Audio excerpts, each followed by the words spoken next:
Coba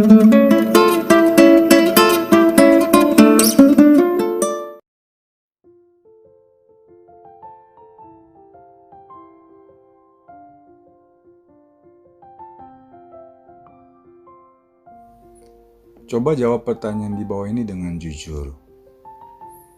Mana yang lebih baik, segala sesuatu dipersiapkan atau tanpa persiapan? Pasti jawabannya dengan persiapan, kan? Oke, kita semua setuju bahwa persiapan itu akan lebih baik. Nah, apa sih yang biasanya kita persiapkan dalam hidup kita? Ada dua hal penting dalam kehidupan kita yang selalu kita persiapkan. Yang pertama, menantikan kelahiran bayi. Kalau misalnya diprediksi bayi itu lelaki, maka mungkin nuansa kamarnya dan pakaiannya kita mungkin warna biru. Kalau wanita atau perempuan mungkin kita pakai warna pink gitu misalkan. Jadi kita sudah persiapkan. Nah, kemudian yang kedua adalah pernikahan. Pernikahan juga kita akan siapkan jauh-jauh hari. Itu masalah resepsinya, kemudian masalah konsumsinya dan lain-lain. Sebenarnya ada satu hal lagi yang penting juga dan pasti di dalam hidup kita yang kita lupakan atau kita abaikan untuk kita persiapkan, yaitu saat kita kembali kepada Sang Pencipta. Mengapa penting? Nah, nanti akan saya jelaskan mengapa penting. Pertama-tama saya mau memperkenalkan diri saya dulu. Nama saya Michael. Saya sudah 17 tahun di bidang rumah masa depan dan saya sudah menghadapi begitu banyak customer yang merasa beruntung karena sudah mempersiapkan sebelumnya, ya. Dan begitu juga sebaliknya, mereka juga ada yang merasa menyesal karena tidak mempersiapkan. Oke. Siklus hidup manusia itu yaitu lahir dan kemudian menjadi tua, sakit dan meninggal. Itu adalah satu siklus yang normal. Setiap orang pasti akan melalui siklus ini. Suka atau nggak suka, mau atau nggak mau, kita tetap melalui siklus ini. Ini adalah suatu hal yang manusiawi, yang memang pada umumnya orang kurang senang untuk membahas masalah ini. Tetapi mau tidak mau sebenarnya kita harus memikirkan masalah ini dan mempersiapkannya dengan baik. Oke, bahkan ada juga orang yang tidak melalui tua, ya, karena sakit itu tidak harus tua. Kemudian ada juga yang tidak melalui sakit karena syaratnya meninggal itu tidak perlu tua dan sakit. Jadi setiap orang itu mempunyai jalannya masing-masing. Nah, kemudian saya tadi ingin menjelaskan bahwa apa sih manfaatnya. Nah, ini sekarang saya mau menjelaskan 7 manfaat persiapan awal. Kenapa harus dipersiapkan? Pertama, kita bisa menentukan sendiri tempat yang kita mau. Karena pada saat kita sudah tiada, kita sudah tidak bisa lagi menentukan, tetapi orang lain yang menentukan untuk diri kita. Yang kedua, kita bisa mendapatkan posisi lokasi yang terbaik. Karena kita bisa dengan tenang memilih, dengan diskusi keluarga dulu dan lain-lain. Tetapi kalau saatnya mau dipakai baru kita pilih, biasanya kita lagi hati emosionalnya mungkin kurang stabil, kemudian pilih juga sembarangan aja, cepat-cepat aja, karena kan biasa juga proses di rumah duka nggak bisa lama-lama kan, hanya beberapa hari harus sudah dimakamkan. Oleh karena itu tidak punya waktu lagi untuk memilih dengan santai, ya. Kemudian mendapatkan posisi lokasi yang terbaik itu karena sekarang ini lahan masih cukup banyak. Jadi kita bisa pilih yang di pinggir, kita mau pilih yang dekat jalan, atau yang posisinya di atas, dan seterusnya, atau nomor-nomor favorit, ya. Nah, tapi kalau misalnya sudah penuh lahan, sudah tinggal sedikit, kita tidak punya pilihan lagi. Dan kemudian suka nggak suka kita harus ambil posisi yang ada saja pada saat itu. Kemudian yang ketiga, pengaturan keuangan yang baik. Nah, ini sangat penting, ya, karena apalagi kalau misalkan sebelum meninggal seseorang itu melalui proses sakit itu kan perlu biaya. Nah, kemudian biaya sudah habis di rumah sakit, kemudian harus juga membeli lagi yang namanya kafling, ya. Dan kemudian di rumah duka juga ada biaya kan. Nah, semua harus dikeluarkan sekaligus. Nah, ini juga mungkin menjadi satu kendala, ya. Oleh karena itu, kalau misalnya beli persiapan, kita bisa beli dulu sekarang, kemudian pada satu hari nanti mau dipakai, kan tidak perlu lagi beli kaflingnya lagi. Dan kemudian keuntungannya juga dengan beli persiapan boleh dicicil kan, bisa diangsur, jadi jauh lebih ringan. Dan tentunya harga sekarang ini lebih murah dibandingkan mungkin 5 tahun atau 10 tahun lagi atau 20 tahun lagi. Ya, harganya pasti naik terus dan naik dan naik, ya. Rasa Bapak Ibu juga tahu, ya, properti tidak pernah turun, pasti naik. Nah, oleh karena itu pengaturan keuangan di sini yang ditekankan adalah kita bisa menyicil dan pengeluarannya tidak sekaligus.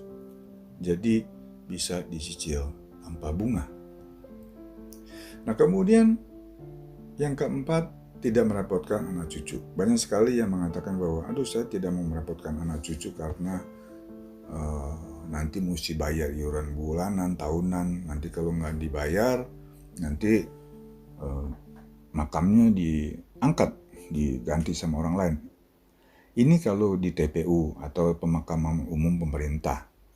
Tetapi kalau di swasta, khususnya di tempat kita, itu kita tidak ada lagi biaya pemeliharaan rutin, ya.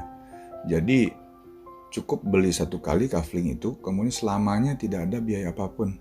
Jadi perawatan di sini sudah mencakup yang namanya kebersihan, keamanan, potong rumput, ya. Jadi keluarga datang hanya ziarah aja. Walaupun tidak didatangi ziarah pun, makam itu tetap terawat terus selamanya. Nah, inilah salah satu kelebihan daripada tempat kita, yaitu di Geraha Sentosa. Kemudian yang kelima adalah pemakaman keluarga terpadu. Maksudnya apa?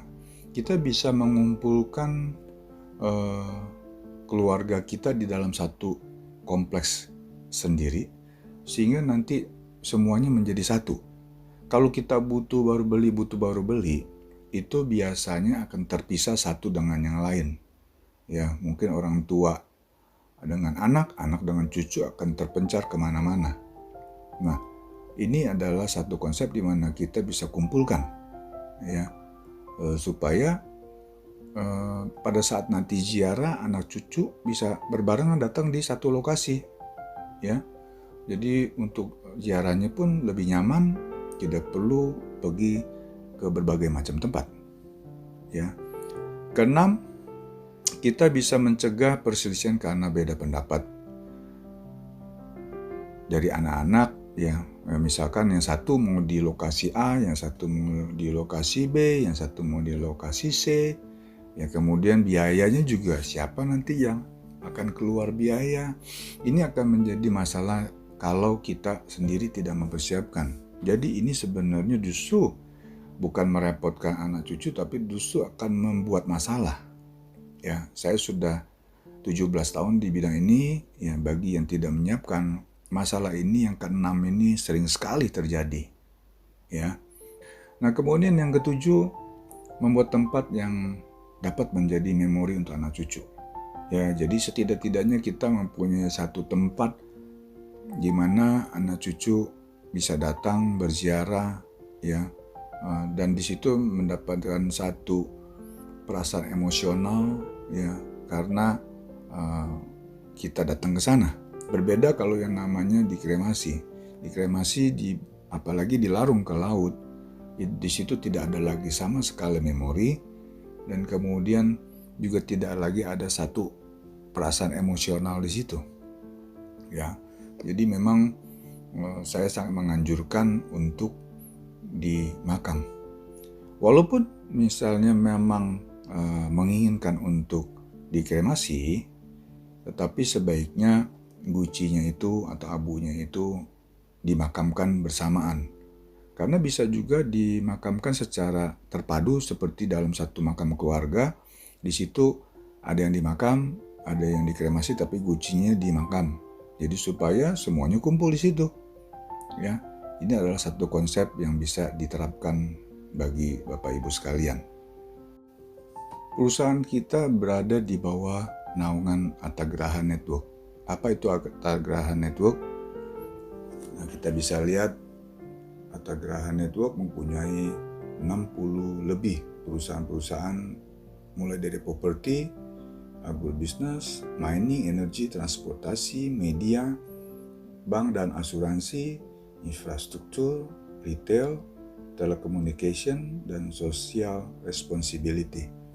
Jadi ini adalah satu perusahaan yang besar yang menjamin bahwa kelangsungan daripada Geraha Sentosa Memorial Park. Keunggulan Geraha Sentosa Memorial Park apa aja? Pertama, lokasi kita strategis. Kalau kita dari arah Jakarta kurang lebih 60 menit, ya, kita sudah tiba di lokasi. Keluar dari Karawang Barat di kilometer 46, kemudian kita masuk ke Jalan Tan Heksa. Nah, kita kemudian tibalah di lokasi Geraha Sentosa. Bagi yang dari Bandung, kurang lebih 90 menit, ya, melalui tol juga. Keluarnya sama di Karawang Barat, ya. Nanti bisa mengikuti peta di sana, petunjuk sampai di lokasi kita. Ya, kurang lebih 90 menit sudah tiba dari Bandung. Untuk yang dari Jakarta sekarang sudah bisa melewati elevated toll route yang sekarang sudah selesai. Ya, cuma memang keluarnya lewat daripada exit Karawang Barat, ya. Tapi kalau misalnya di saat-saat macet di bawah, ya kita bisa ambil atas elevated toll dan kemudian keluar di antara Karawang Barat dan Karawang Timur. Kita turun. Nah, setelah kita turun nanti kita tinggal putar balik di Karawang Timur, kembali menuju ke Jakarta, dan kemudian exit di Karawang Barat, ya. Jadi ini akses bisa dipakai dalam keadaan misalkan di bawah macet. Nah, kemudian akan dibangun juga high speed train, kereta cepat Jakarta Bandung, yang diprediksikan selesai tahun 2022, yang sekarang sudah dalam proses pembangunan, di mana keuntungannya adalah terminal di Karawang itu tidak jauh dari lokasi Geraha Sentosa Memorial Park. Jadi nanti kalau Bapak Ibu ingin datang ke sana nantinya, tidak ingin membawa kendaraan pribadi, bisa memakai kereta cepat, dan kita akan menyiapkan shuttle untuk menjemput di stasiun dan diantar kembali lagi ke stasiun setelah selesai ziarah. Ya, ini adalah satu keuntungan atau kelebihan dari tempat kita. Nah, kemudian keuntungannya lain atau kelebihan yang lain adalah tempat kita merupakan tempat yang terbaik dari sisi Feng Shui, di mana pada saat kita pembangunan kita dibantu oleh Grandmaster Yap Cheng Hai, di mana Geraha Sentosa Memorial Park merupakan salah satu masterpiece-nya beliau, ya. Jadi sudah dilihat Feng Shui kita adalah yang terbaik. Nah, kemudian kita juga ada pintu gerbang di mana dijaga oleh security 24 jam, ya, sehingga tidak memungkinkan sembarangan orang masuk ke lokasi kita, sehingga pada saat ziarah pun tidak ada misalkan yang minta-minta atau orang-orang yang tidak berkepentingan yang mengganggu customer yang ada di dalam yang sedang berziarah, ya. Jadi bisa berziarah dengan tenang. Nah, kemudian ini adalah master plan kita. Total luas kita adalah 70 hektar, ya, yang sudah di-develop 50 hektar. Nah, yang sudah develop adalah sebagai berikut. Pertama, saya menjelaskan pintu masuk kita di atas sebelah kanan, ya, kita masuk dari sana, pintu gerbang yang tadi, foto yang tadi. Kemudian ini adalah Royal Zone. Royal Zone adalah zona paling besar untuk family dengan ukuran 24 kali 36 meter. Kemudian Emperor Zone 16 kali 24. Kemudian Imperial Zone 8 kali 12. Kemudian Blok F 8 kali 6. Kemudian Blok B 4 kali 6. Blok A 2 kali 5 dan 1,5 kali 3. Blok K 4 kali 6 dan 6 kali 8. Blok J 2 kali 5. Dan ini adalah cluster GBI atau Gereja Bethel Indonesia yang sudah bekerja sama dengan kami, berlokasi di sebelah bawah. Dan kemudian yang terakhir lokasi 1,5 kali 3 untuk korban COVID-19 juga kita siapkan. Ya, jadi untuk korban COVID kami mempunyai sistem atau protokol pemakaman yang sesuai, ya, pada saat pelaksanaannya, ya. Jadi kita juga menyediakan tempat khusus untuk korban COVID-19.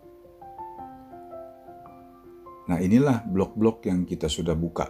Yang sisanya masih dalam pengembangan selanjutnya di masa yang akan datang. Pemakaman kita mempunyai konsep one stop service, di mana kita juga mempunyai rumah duka Sentosa, ya, atau di rumah sakit Angkatan Darat, ya, di Gatot Subroto, RSPAD Gatot, ya, sehingga kita bisa melakukan satu pelayanan terpadu. Ini adalah salah satu kelebihan daripada Geraha Sentosa Memorial Park. Kemudian kita juga mempunyai dana abadi. Dana abadi inilah yang memungkinkan customer yang membeli di Geraha Sentosa Memorial Park tidak lagi perlu untuk membayar iuran bulanan, tahunan, kebersihan, ataupun keamanan. Ya, jadi dikelola uangnya, hasilnya untuk kembali lagi biaya maintenance. Kemudian konsep kita adalah konsep taman. Bapak Ibu bisa lihat di sini kita banyak sekali pohon-pohon yang besar. Tempat kita tidak gersang, ya, pohonnya pohon besar-besar, jadi suasananya juga sejuk, ya. Nah, inilah kita bisa lihat salah satu contoh di mana begitu asri dan sejuk, ya, untuk dikunjungi oleh anggota keluarga. Jalannya juga lebar, ya, jalan-jalan yang di dalam Geraha Sentosa Memorial Park lebar-lebar sehingga memungkinkan mobil bisa parkir dan kemudian mobil tetap bisa berlalu lalang di antara parkiran mobil. Ya, jadi ada kantong-kantong parkir yang memungkinkan pada saat nanti cengbeng misalkan, ya, tidak ada kesulitan untuk parkir. Berikutnya adalah contoh-contoh makam yang saya mau memperkenalkan kepada Bapak Ibu sekalian. Pertama adalah single ekonomi dengan ukuran 1,5x3 seperti tampak di foto ini, ya. Ini adalah untuk universal, maksudnya adalah untuk Kristen dan Buddhis. Jadi tipe ini adalah tipe universal. Yang kedua, tipe single 2x5 untuk Kristen, contohnya seperti ini, dengan kapasitas 1 makam. Kemudian single 2x5 untuk Buddhis, kapasitas 1 makam, contohnya seperti ini.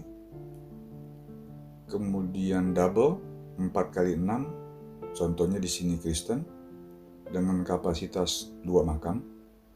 Nah, maksudnya 2, misalkan yang ini kapasitas 2 makam, bukan berarti harus 2, bisa juga 1. 2 adalah kapasitas maksimum. Ya, misalkan tadi 2x5 single itu terlalu kecil, bisa beli 4x6 untuk 1 orang. Kemudian ini adalah double special dengan ukuran 6x8. Contohnya di sini adalah Buddhis, kapasitas makam 2 makam.